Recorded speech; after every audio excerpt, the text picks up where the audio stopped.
Now, folks tend to think the NFL is all glitter, gold, and high-rollin' livin', but that ain't the whole hog. Sometimes, the fellas with the deepest pockets are scraping by like they ain't got two nickels to rub together.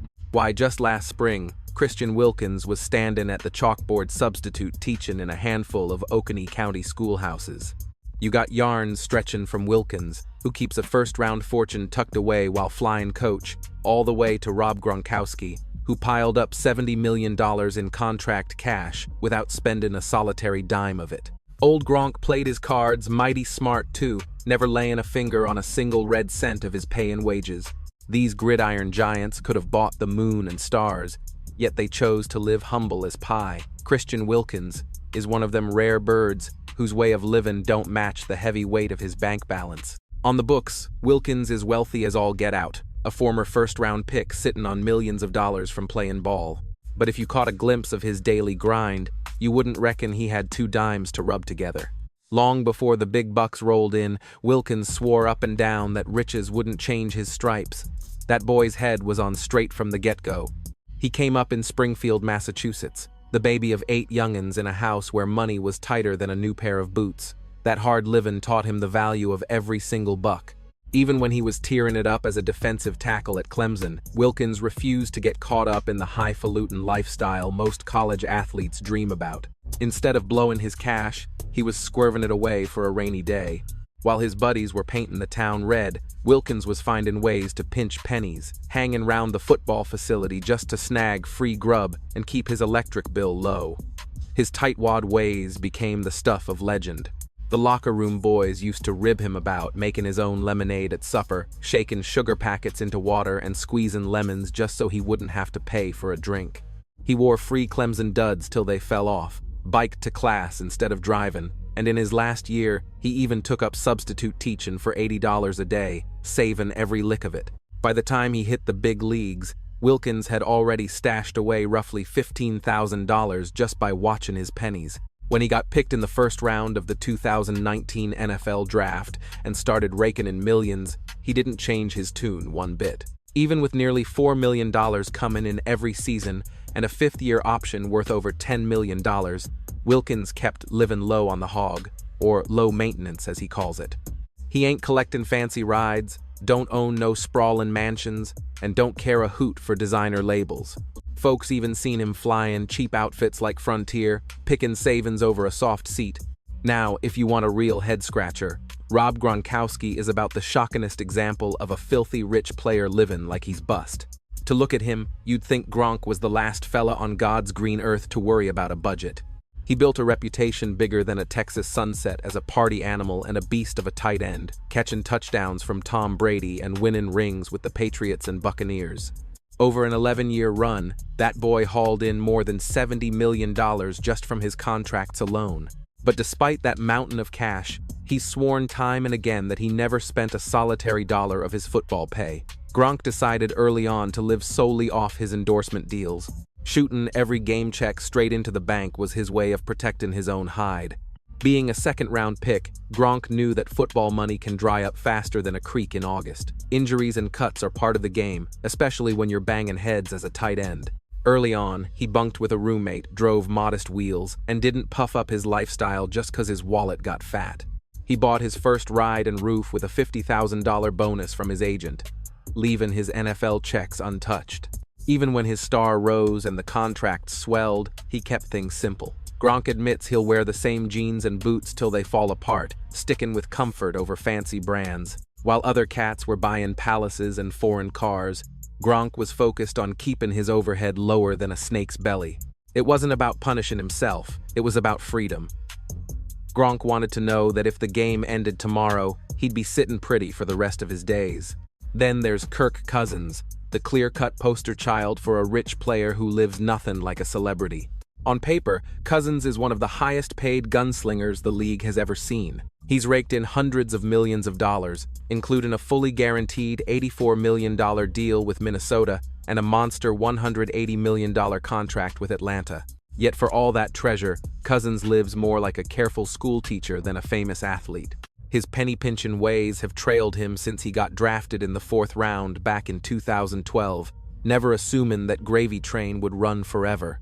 While other quarterbacks were cruising in luxury, Cousins was rolling round in a dented GMC Savannah van he bought off his grandma for just $5,000. That old van became the emblem of his money sense, practical, reliable, and not trying to impress nobody. Why, for several off-seasons, him and his wife hunkered down in his folks' basement up in Michigan. Sometimes they'd crash in his in-laws' basement down in Georgia, too. It wasn't 'cause they were broke, it was 'cause they didn't see the sense in wasting money. Like he said, plain as day, they didn't pay rent, and it just made good horse sense while they figured out their next step. He steers clear of buying things that lose value, like fancy cars and yachts, preferring to put his money into things that grow over time. Only after they knew they were solid as a rock financially did Cousins and his missus buy a lakefront plot and start building a home. Jordy Nelson is another one of them loaded players whose life looks like it's stuck in the past, no matter how much gold he struck on the field. The man earned nearly $56 million over 11 years and won a Super Bowl with Green Bay, becoming one of the surest hands in the game. But off the field, he looked a whole lot more like a Kansas dirt farmer than a millionaire ball player. Now, you gotta understand, Nelson's way of thinking was set in stone long before he ever strapped on an NFL helmet. He was a Riley County boy, born and bred on a Kansas farm where sweating for your supper wasn't a choice and a dollar bill was handled like fragile glass. That dirt road discipline stuck to him like molasses, even after he became an All-American at Kansas State and got snatched up in the second round of the 2008 draft. Truth is, Nelson never felt the itch to turn into some fancy city slicker just 'cause his bank account started looking like a telephone number. While a mess of other players were spending their summers on yachts or buying gold chains, Nelson was hightailing it back home to pull 12-hour shifts on the family spread. He was out there driving combines, sowing seeds, and wrangling a cattle operation that was thousands of heads strong. Sitting on a mountain of millions, he'd look you dead in the eye and say he was a farmer who just happened to play ball. Instead of mansions and shiny toys, Nelson poured his cash right back into the dirt land and tractor stuff that actually meant something to him. That penny-pinching streak didn't disappear when the season started, neither. Nelson admitted he was tighter than bark on a tree, saying on road trips he'd skip dinner entirely just to pocket his per diem money. While the team was out blowing cash at steakhouses, Nelson sat in the hotel, waited on the free snacks, and kept the change. Saving a buck just came natural to him. Even when it came to fixing up his property, he refused to pay a soul to do what he could handle with his own two hands. His own daddy joked that, despite having money to burn, Jordy would buy a place full of busted equipment and overgrown weeds, planning to fix it all himself the second he got home. Hiring help wasn't in his blood. Getting his hands dirty, that sure was. Then you got Glover Quinn, one of them loaded ball players whose wallet was heavy but whose lifestyle was light as a feather. On paper, the man stacked up tens of millions playing safety for the Texans and Lions, holding down the fort for a decade and signing some monster contracts. But if you saw him walking down the street, you wouldn't bet a nickel he was sitting on a gold mine. Coming out of Summit, Mississippi, he wasn't used to having everything handed to him on a silver platter. When he hit the league in 2009, Quinn drew a line in the sand regarding his finances. He wasn't about to spend like the well would never run dry. Instead of keeping up with the Joneses every time he got paid, he stuck to a hard-nosed 30-70 rule. Quinn and his kin lived off just 30% of the take, while he squirreled away the other 70% into savings and investments. You could see that discipline plain as day. While the locker room was full of Ferraris and diamonds, Quinn was still rolling around in the same Yukon Denali he bought his rookie year. Even after inking a 5-year deal worth $23.5 million in Detroit, he didn't run out to the dealership. Folks called him cheap. He called it smart. For years, the man lived on about $6,000 a month, just a drop in the bucket compared to what he was hauling in. The rest went straight to work. With a head for business and a sharp advisor, Quinn parked his cash in big-name stocks and private ventures. He attacked the stock market with the same grit he brought to the gridiron, doing his homework and looking down the road instead of grabbing at the shiny thing right in front of him. And let me tell you, it paid off. By the time he hung up his cleats in his early 30s, word was his portfolio was fixin' to match every dime he ever made playing ball. Ryan Kerrigan is another one of those fellas whose bank account was huge, but you'd never know it by looking at him. First-round pick, Washington legend, terrorizing quarterbacks for 11 years. The man made tens of millions, easy. He signed a massive extension for $57.5 million back in 2015. But seeing how he lived, you'd never guess he was NFL royalty. See, Kerrigan's head was in the right place long before the league came calling. Raised in Indiana, he came from folks who valued elbow grease over showing off. He took that humble attitude to Purdue and dragged it right along with him to the pros. From the second he got drafted in 2011, Kerrigan decided he wasn't gonna live large. Most guys get that first check and go hog wild, but Kerrigan went the other way. Even with millions in the bank, he bunked up in a simple apartment with an old buddy instead of buying a mansion. And don't get me started on his wheels. Kerrigan famously drove a beat-up van he bought off his grandma. Later on, he kept driving old clunkers while his teammates were showing up in Bentleys and Lamborghinis. He'd pull up in something practical you wouldn't look twice at, and he ate just as humble as he drove. No private chefs or fancy steakhouses for him. Kerrigan was in the kitchen rattling pots and pans.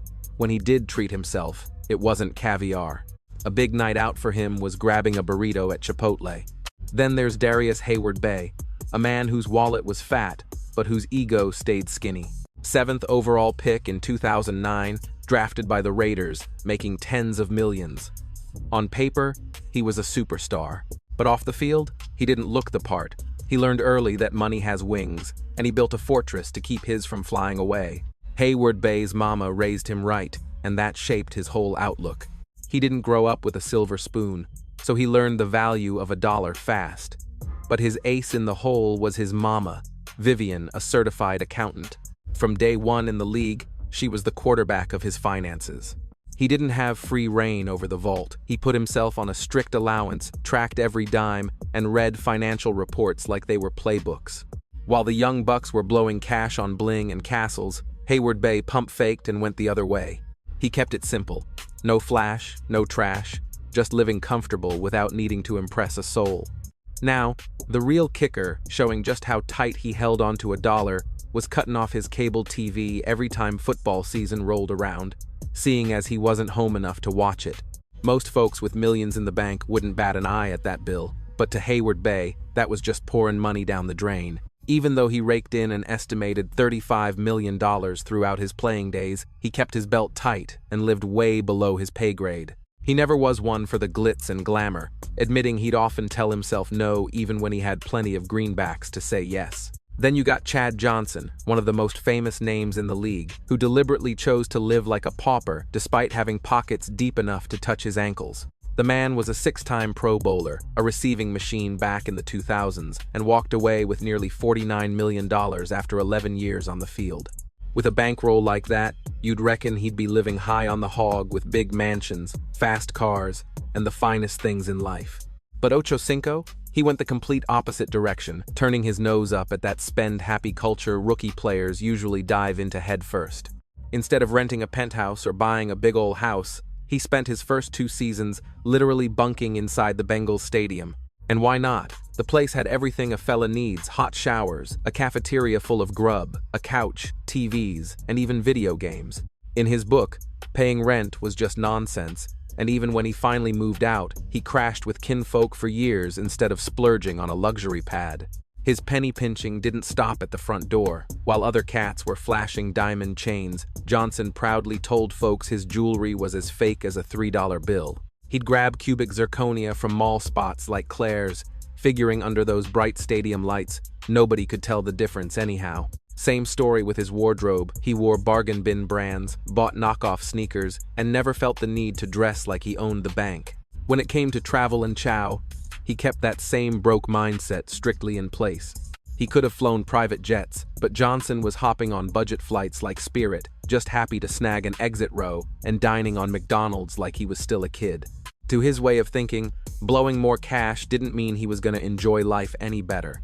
By living like a miser, he claims to have squirreled away more than 80% of his career earnings, which brings us to Marshawn Lynch.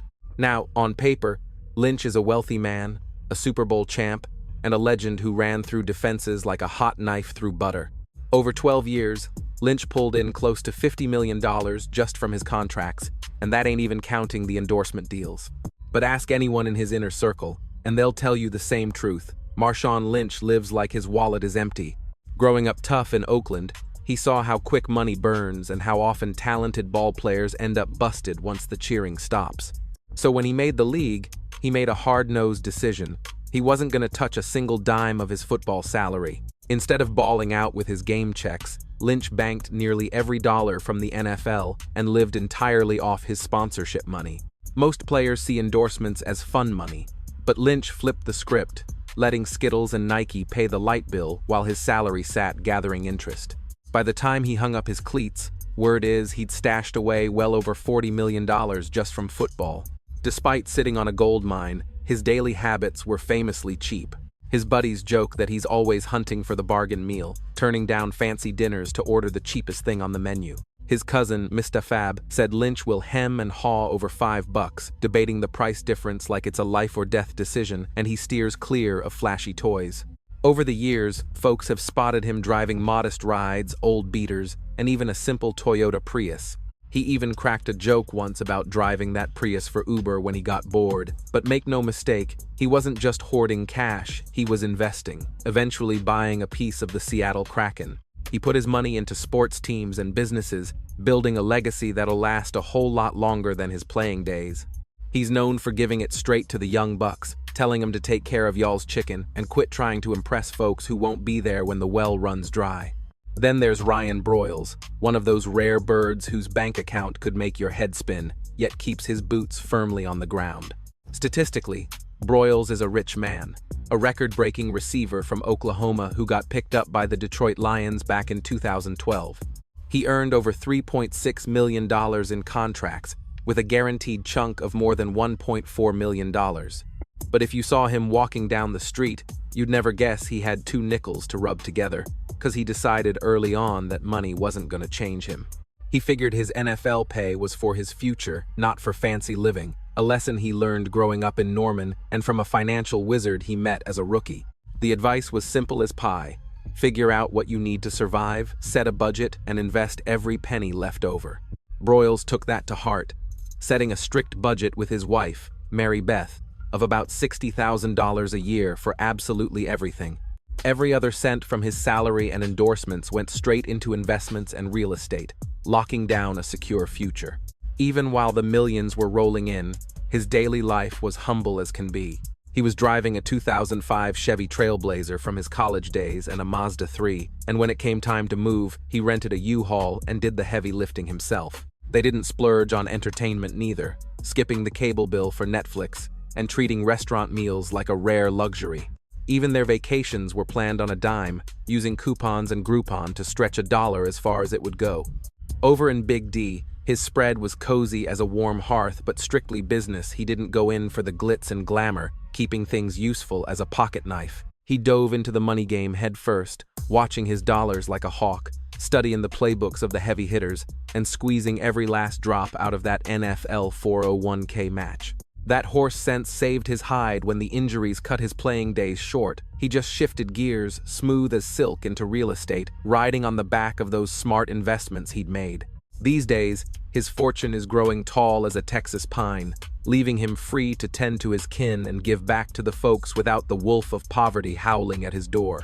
Y'all tell us what you reckon down in the comments, and before you hit the trail, give that like button a good wallop and subscribe to NFL Facts so you don't miss the next roundup.